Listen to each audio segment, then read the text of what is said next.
I know we've been told that both people have to be working on the problems in a marriage at the same time in order to fix it, but that isn't true.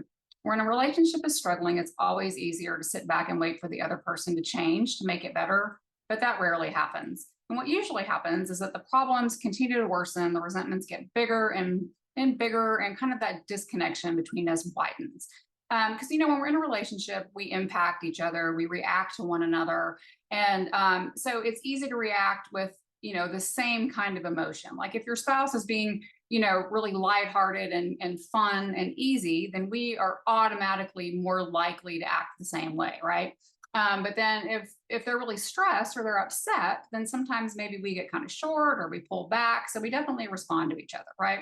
So there's a ripple effect. So you may think that you can't make a difference in your marriage, but you can, right?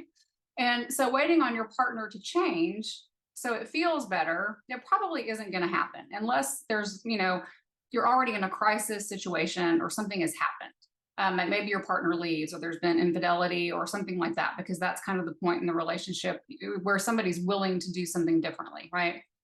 We all resist change. It's just totally human nature to resist change.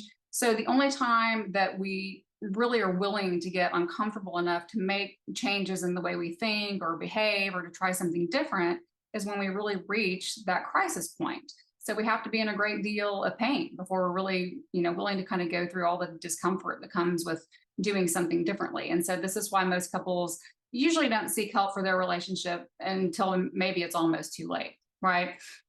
Because neither one of you is going to just magically wake up one day and do things differently, right? And so we don't want to wait until there's a crisis situation or create one to try to manipulate our partner's behavior. So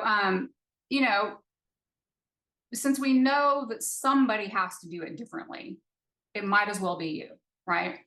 And maybe you feel like you're always the one that's trying to make change, do things differently. And I totally understand that. But somebody has to do it, right? Because if you don't, then change is going to be very, very unlikely.